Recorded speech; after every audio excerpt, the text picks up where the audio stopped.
యథార్థ కాదని మీరు తీసి ఉంటే ఈ రోజున చంద్రబాబు నాయుడు గారిని హైప్ చేస్తూ చూపించేవారా కాదా? మరి ఆ తండేల్ సినిమాకి యథార్థ కాదా వాస్తవ కథ అని మీరు లోగోలో పెట్టుకోవటం ఎంతవరకు సబ్బండి? ఎందుకంత భయం ఎందుకు? అంటే ఎక్కడ కూడా ఇప్పుడు ఎట్లా ఉందంటే ఇక్కడ గొల్లపూడి నుంచి కాజా వరకు రోడ్డు మొత్తం జగన్మోహన్ రెడ్డి గారి హయాంలో వేసేశారు. ఇక జగన్మోహన్ రెడ్డి గారు బహుశా ఒక 3-4 నెలల్లో ఓపెన్ చేసి ఉండేవాడు అధికారంలో కానీ ఆయన కానీ తిరిగి వచ్చి ఉన్నడితే.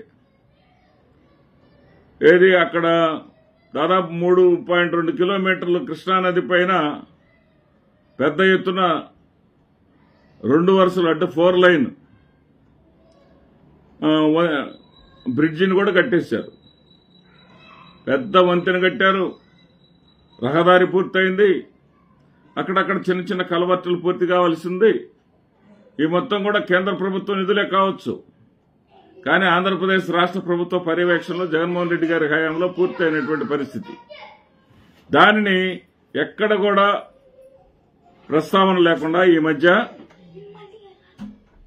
ఏదైతే ఈటీవీలో కానివ్వండి, ఆంధ్రజ్యోతిలో కానివ్వండి, కూటమి ప్రభుత్వం అధికారంలోకి వచ్చిన తర్వాత శరవేగంతో పనులు జరుగుతున్నట్టుగా కొత్తగా పార్వతీశం అనేటటువంటి ఆయన చేత ఆ నిర్మాణం జరుపుతున్నటువంటి అధికారి చేత, డైరెక్టర్ గారి చేత చెప్పించారండి.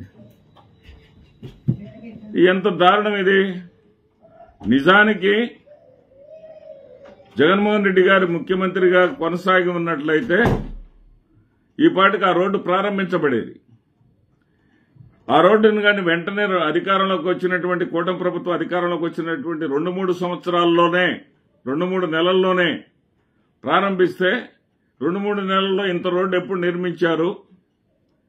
ఇంత పెద్ద వారధి మీద, ఇంత పెద్ద కృష్ణానది మీద ఇంత పెద్ద 3.5 కిలోమీటర్ల వంతెనలు ఎప్పుడు నిర్మించారని ప్రజలకు సందేహం వస్తుంది. రాష్ట్రంలో ఉన్నటువంటి మిగతా జిల్లాల ప్రజలందరికీ కూడా ఇదంతా జగన్మోహన్ రెడ్డి గారు చేసిందే కదా అనేది వస్తుందని చెప్పేసి ఇప్పుడు దాన్ని పక్కన పడేశారు. ఆల్మోస్ట్ ఆల్ పక్కన పడేసి ఇప్పుడు ఇక అదుగో ఎదుగని కొద్ది రోజులకో ఒక 3 నెలలకో 4 నెలలకో లేదా ఈ సంవత్సరం కాకపోతే వచ్చే సంవత్సరానికో రహదారిని ప్రారంభిస్తాం అనుకునేటటువంటి సమయంలో ఇప్పుడు మళ్లీ ఆంధ్రజ్యోతి, ఈనాడుకు చెందినటువంటి ప్రింట్ మీడియా మరియు ఎలక్ట్రానిక్ మీడియాల్లో పదే పదే చూపిస్తున్నా ఉన్నారు కూటమి ప్రభుత్వం వచ్చినాక వేగంగా పనులు జరుగుతున్నట్టు. ఇది రాజకీయం. వీళ్ళు రాజకీయంగా వీళ్ళు అంతే చేస్తారు. ఆ మీడియా జగన్మోహన్ రెడ్డి గారిని బదనాం చేస్తూ ఉంటుంది. చంద్రబాబు నాయుడు గారు పని చేయకపోయినా కానీ చేసినట్టు చూపిస్తూ ఉంటుంది. సరే, ఇది రాజకీయం ఎత్తుగడలు అనుకుందాం. సినిమా వాళ్ళకి మీకెందుకు వచ్చిందండి? సినిమా వాళ్ళు మీరు నిజాయితీగా ఉన్న నిజాల్ని చెప్తా ఉన్నామని చెప్పేసి మీరు అన్నారు కదా. మరి ఆ నిజాల్ని నిజంగా జగన్మోహన్ రెడ్డి గారు ఆ రోజు చేసినటువంటి కృషి మీ అందరికీ తెలిసిందే కదా.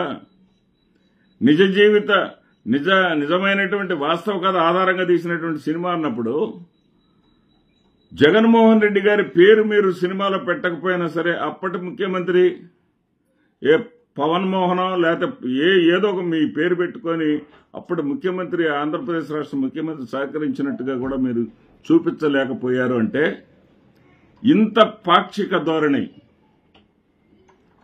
ఇంత పక్షపాత ధోరణి మానవ సమాజం అంగీకరించదు.